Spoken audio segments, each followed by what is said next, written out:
Hello, good morning, everyone. Welcome to another episode of Open Book Broadcast, where we talk about anything and everything from writing to publishing, and we are an open book about it.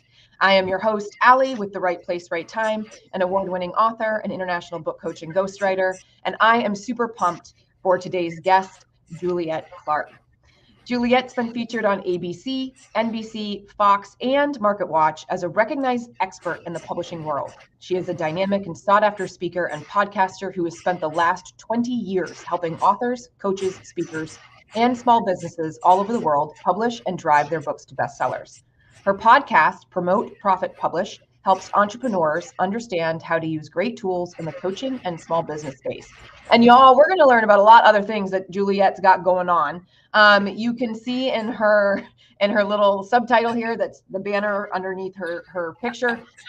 She's got author traffic school listed there, which didn't appear in her bio, but we're going to talk about that today. And she's also the editor of Breakthrough Author Magazine, which is a freaking fantastic resource for those authors who are trying to get it done. So we've got a fabulous conversation lined up. Juliet, welcome. Thank you. It's great to be here.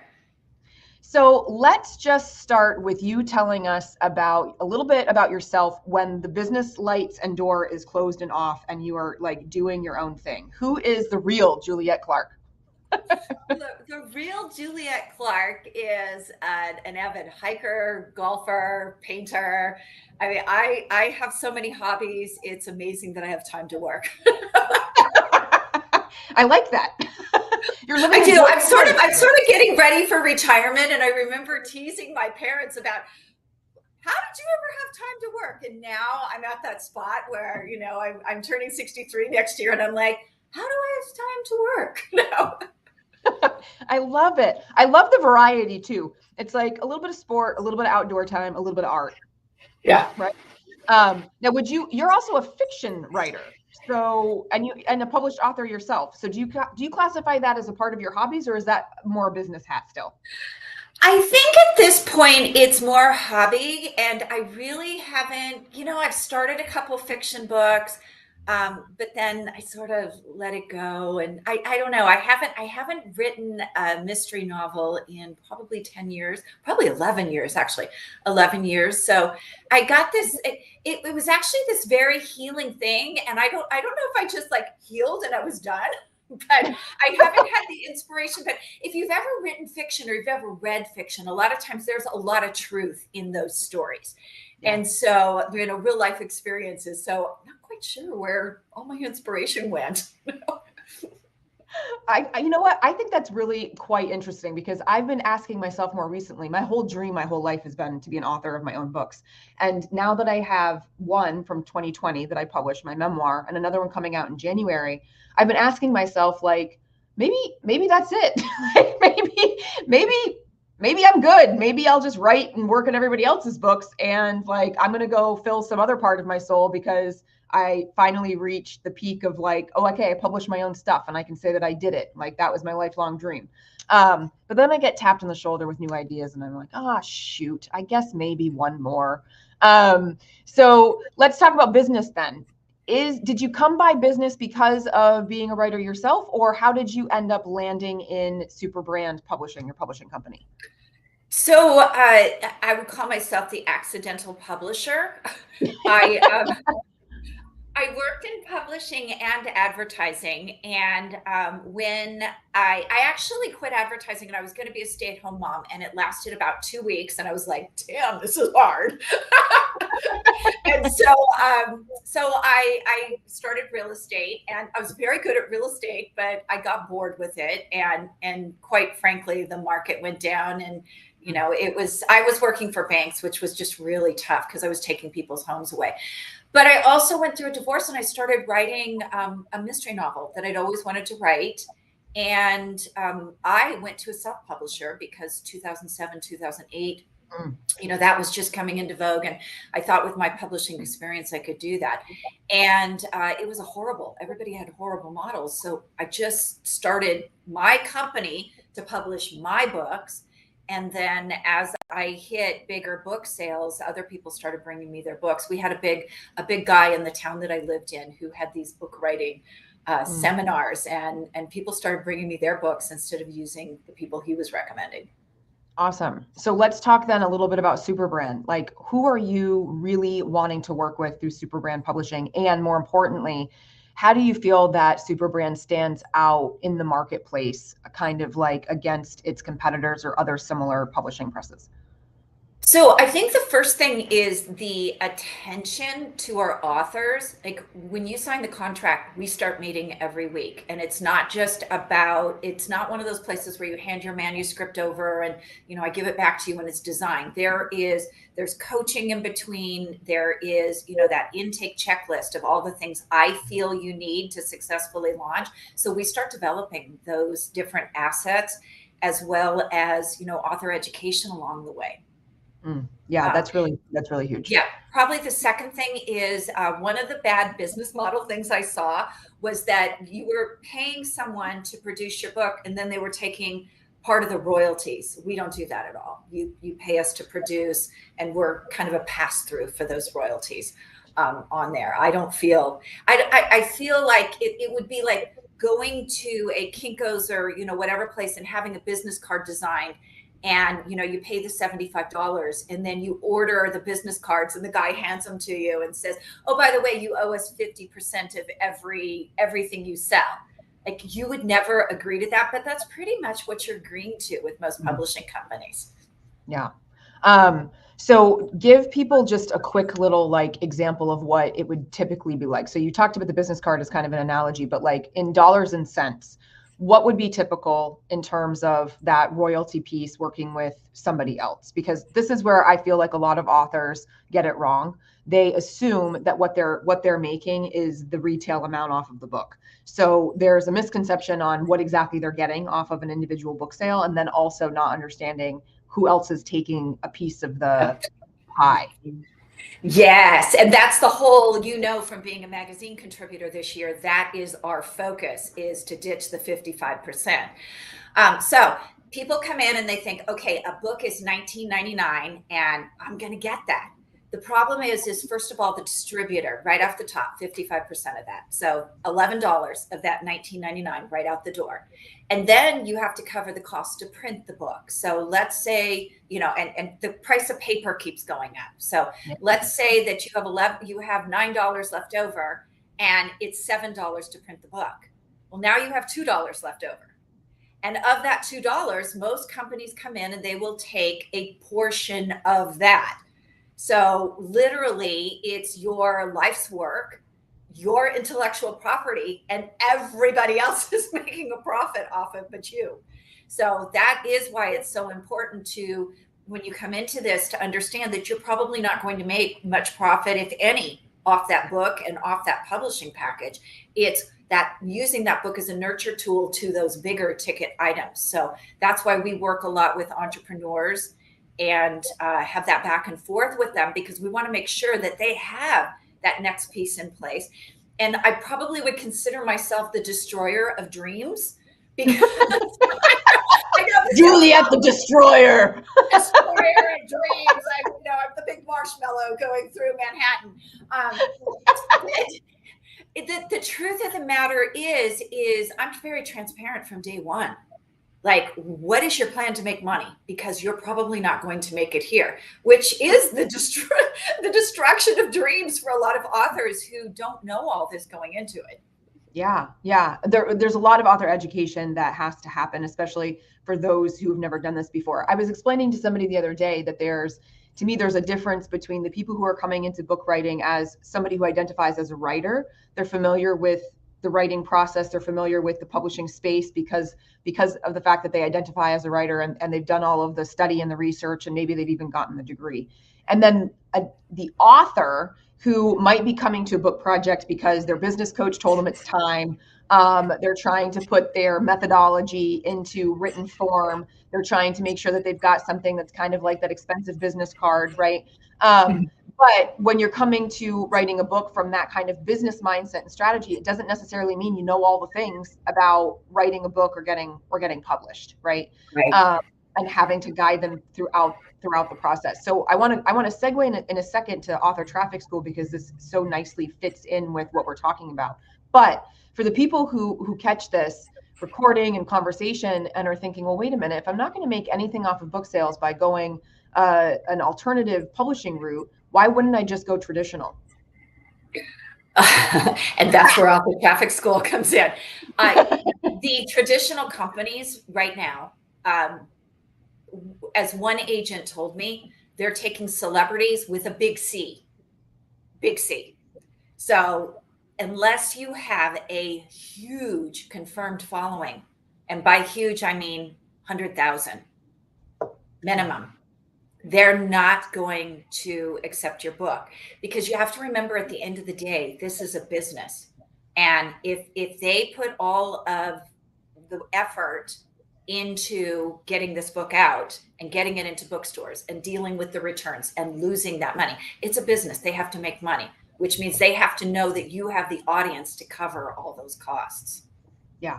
So folks, as you're putting these pieces together, what I want you to be thinking about here is, all right, you've got content and you might end up with a book, but if you don't have an audience, right, the people who are going to purchase the book and, you know, pick up what you're laying down, then a lot of this is going to be for naught.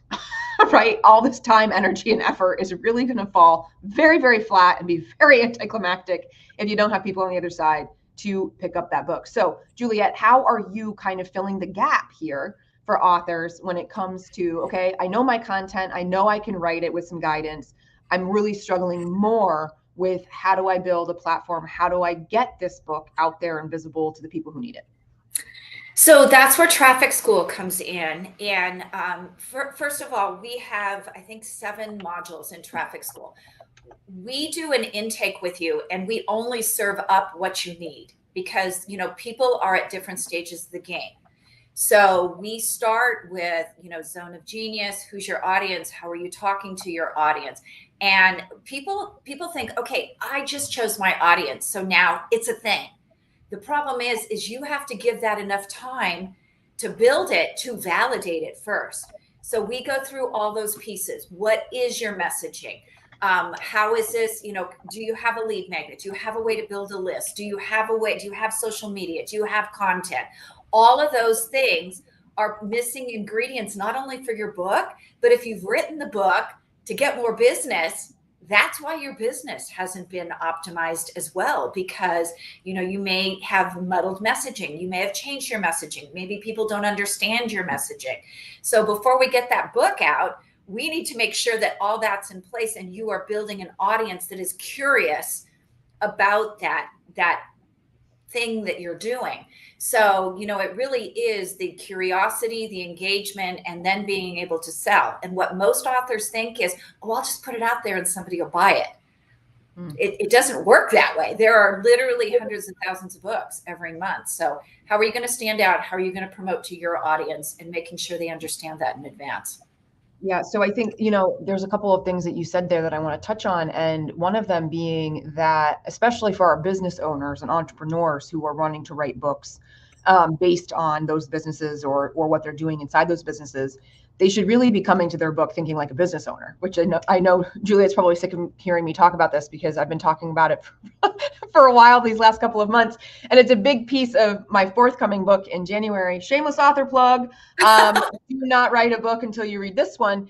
And the idea being that when you go into writing a book, you've got to be thinking like a business owner, that you are the CEO of your book as an author, and that the same principles apply to writing a book that would be to having a successful business. And we all know that one of the things that keeps a business sustainable and successful is having people to buy your stuff and giving them something that they actually need. So these things are no different with the book. But through Author Traffic School, you can actually have a better lens of looking at it, because you're getting individualized attention, right, Juliet? Right. And it's not only that, it's building and teaching. So we're doing it together. So my point is, I don't want you in Traffic School for 5 years. I want you to be able, like, I'm not one of those kind of a really bad driver. Right. So I consider my clients like my children. I'm going to raise you, and then I'm going to shove you out the door, and you can come home once in a while, but you better not be camping out in my basement. Okay. I like it. But I'll give you an example. We have a client right now who released his book last year. And when he came to us, muddled messaging. Now just yesterday, he has 3 big corporate gigs that will sustain him for next year. And we're trying to figure out how we can keep his pipeline going for individual clients while he engages in these big things. And that all is the product of him getting his message together, getting content out, getting on social media, and having these people discover him and say, hey, I want you to come in and teach this to my clients. So, it's all part of the getting those bigger gigs as well, or getting those bigger programs together. And if you don't have that, if you're having trouble selling anything, chances are your messaging's not good.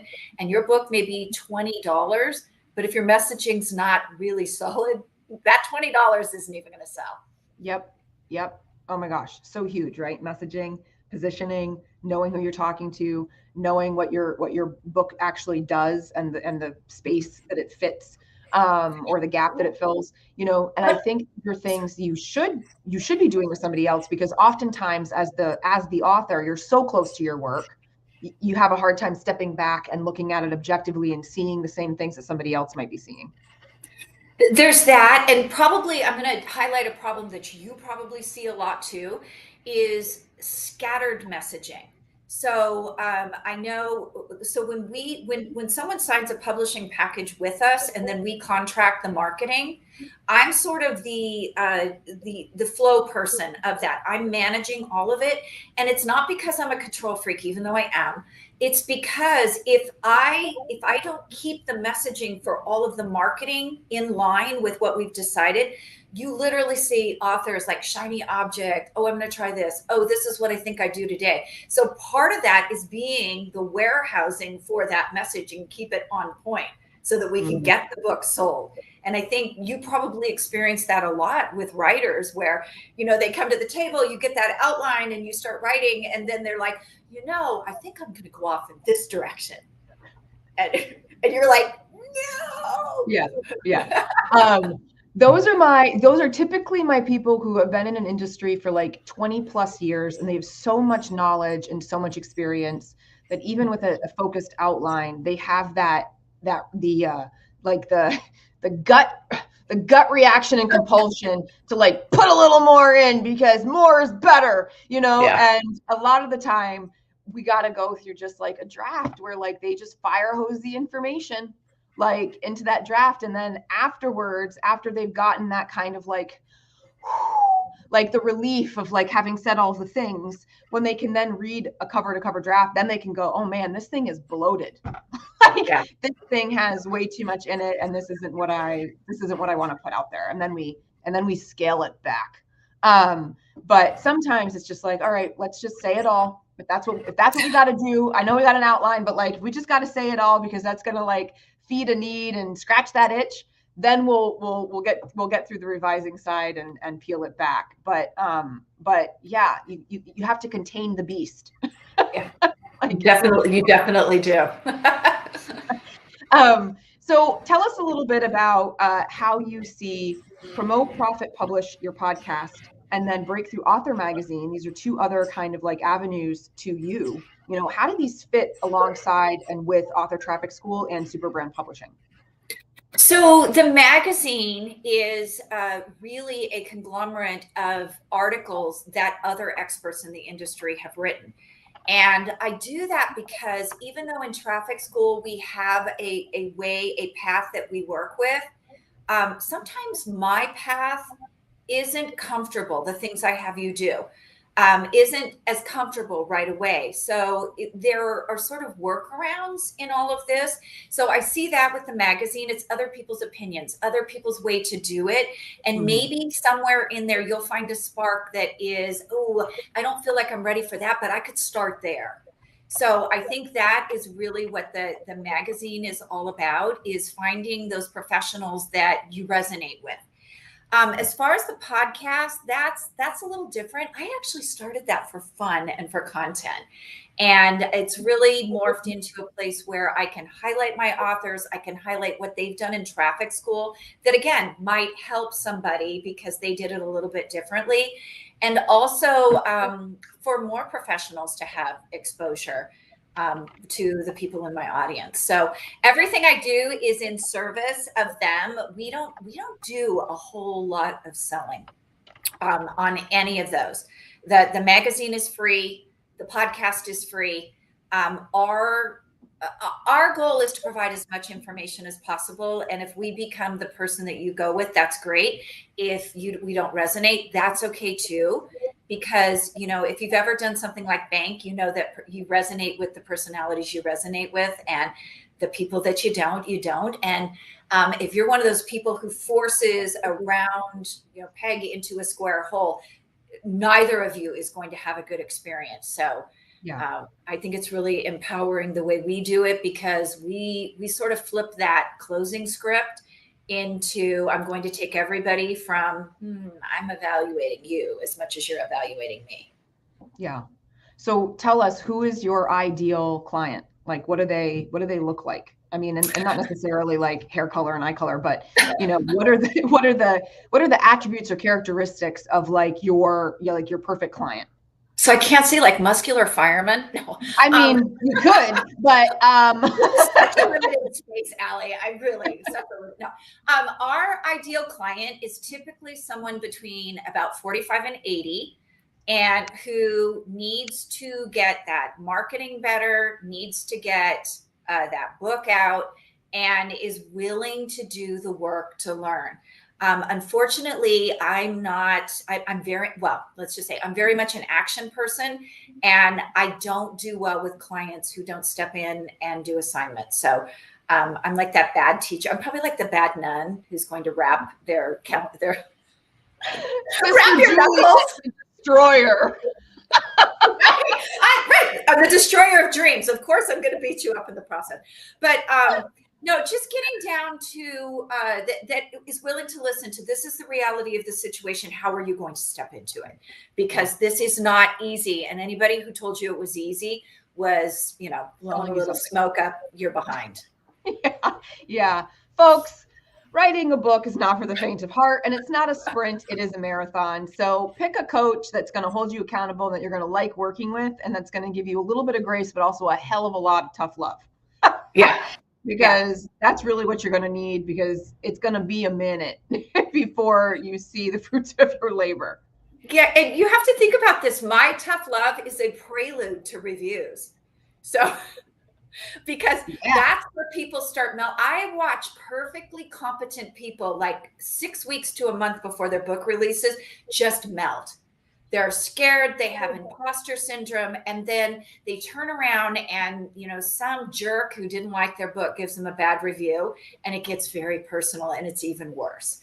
I mean, I had a bad editor on one of my books, and I remember somebody writing a review saying, this is a fantastic story, but I want to know if a monkey edited it. Oh, no. And I fired the editor on the spot, because she had come to me and said, I'd really like to get, edit a really great book. And I know you do this, and I let her do it. And it was awful, because the reality is something that Allie works with a lot, is knowing your strengths and weaknesses. I'm a great storyteller. I suck at writing. So, and we both know my editor, Chris Johnson, she cleans it up tremendously. She's got quite a job to do with my stuff. Oh my gosh, what a horrible and also kind of hilarious review. I mean, I would have cried. But I did. but then to look back and be like, a monkey. Seriously, somebody literally wrote that into a review. Folks, this is where a really great editor is so important, because, they're like, it's like, this is what I'm going to say. It's like an ugly present, right? You don't want the outside to be looking all gnarly, because nobody is going to want to spend time with it, even if the good stuff, deep down in the middle, is there, right? So your story can be solid, or your content can be great, but if the cover is awful, if the endorsements are running flat, if the polish on the editing, for that grammar, punctuation, spelling, Chicago manual style formatting, whatever it is, if all of those things are there, they're interrupting the reader's experience. And then in interrupting the reader's experience, they're not actually picking up the wisdom and the golden nuggets that you're leaving inside there because they're too busy focused on all the other things that are distracting them. So pick your people wisely. Otherwise, you're sending them a barrel of bananas at the end. There you go. Can I share a story that I had Please. a coach who was horrified. So I believe it was 2016, we were doing webinars and we sent out an email and my assistant had spelled one of the words wrong in it. And it was something like pair, where she used the wrong version in the headline. And I got all of these hit the reply buttons like, you shouldn't be in this business. You're blah, blah, blah, blah, blah, blah. You didn't spell pair right. And so I festered about it. And the night, that was like the day before the webinar, the night before the webinar, I wrote back to everyone out there. I shot it out and I wrote this really nasty email. And I was like, look, we got all this criticism about pair. Here's the bottom line. If you don't have an author platform, which the webinar is about tomorrow, nobody's going to care about your pair because nobody's going to read your book. Micromanaging me. I had the biggest webinar turnout I have ever had. And I went back and told my coach, and she's like, I showed her the email, and she's like, so basically you insulted everybody who was interested in what you do, and everybody showed up? And I was like, yeah. Should I do that more? And she's like, I don't think so. I love that though. But it was just that moment of clarity where it's like, wait, you're micromanaging my spelling. And the real issue here is you don't have an author platform. It doesn't matter how good your grammar is, how good your spelling is, how good your story is. If you don't build that platform, nobody's going to know. Yeah. Amen. Preach. I've had that happen to me as well. Like I had an error and it wasn't even in the subject. It was like buried in the email and somebody wrote back to like blast me for the misuse of the spell. Like the word was a real word. It was the wrong form, just in your example. Yeah. And I thought, these people don't write to me any other day of the freaking year. Right? To reply to my emails that are like full of like, sometimes cuss words and stories, sometimes wisdom and writing tips, right? No responses. You can tell that they're opening them through the click rates and open rates and whatever, but like no responses except for the time that I make a mistake. And then you're going to take the time to write to me. Yeah. Like, why are we focusing on those things? Like, don't you just want to scream like, I did contemplate writing back something like, oh, well, look at you paying attention for the first time ever. Like you must have really been zeroing in on that one email to find that error. Like, but yeah, it just kills me what some people will take the time to like actually nitpick, when they're missing like the, forest to the trees kind of thing. What would you fix about the publishing industry as a whole? Oh gosh, people are going to hate this answer. I would fix Amazon. Okay. Amazon doesn't follow any of the rules. They create more problems than they do solutions. They want to be Ingram when they grow up, and they will never be. So they're kind of a boil on the butt of the industry. But unfortunately, that's where most people buy their books these days. So we do have to put up with it. And authors never like the answer that I can't do anything about this. This is Amazon. I've actually gotten into the back office because, I explained to you earlier how we do KDP with our Kindle books. I've actually gotten into the back office. I've written a note and said, hey, this is wrong. And they will write me back and say, oh, it's your publisher.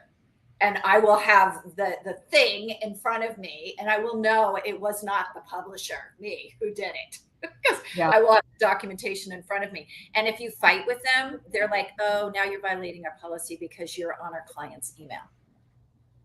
You're in our client's account. So it's just a really nasty topic. But then I have to back up and explain to people, Amazon employs minimum wage for the most part. People who come and go, they have a very high turnover rate. And so, it's hard to get anybody trained there. And even if they did want to do it right, it would be hard to train. I'm glad that you brought that up because I think that's a really important perspective for folks. Just because Amazon has Kindle publishing and therefore a platform to get your books out doesn't mean that the people who are behind the scenes there are publishing industry professionals, right? They are given a job to run an arm of a big, gigantic business. And so honestly, they're not really caring about where your book is going. They're caring about your book as a product that can be sold and therefore bring more money and more people into Amazon's engine versus what your book is going to do or not for your readers. And I think that's really important to remember. I mean, generally speaking, even Amazon aside, nobody's ever going to care about your book the way that you do as the author. And that is the way that it should be. You've got to hustle and you've got to believe in it and you've got to do what you're going to do with it. But to look at Amazon specifically, keeping in mind that Amazon is not a publishing house.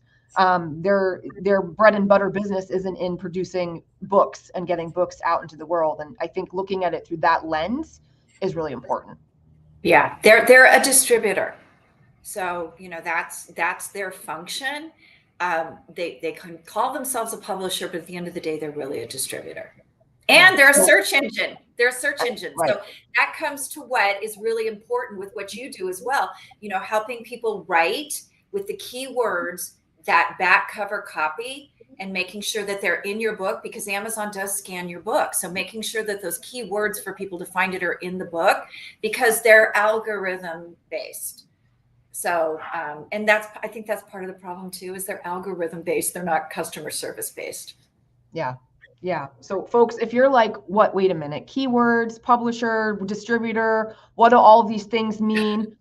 We don't have time to define all of them in this conversation, but you can reach out to either one of us to have those kinds of talks. We're happy to educate. This is kind of what we're here for. We don't want shitty books out there in the world. There's enough of them as it is.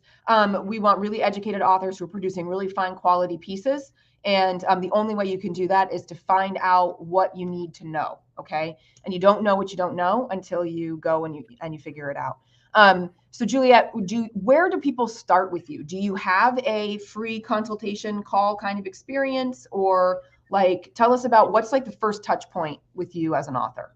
So first touch point, I would go over and check us out on LinkedIn. It's under Juliet Clark. See what we're producing, see if it resonates with you. You can make an appointment with us at chatwithjuliet.com. My calendar is over there.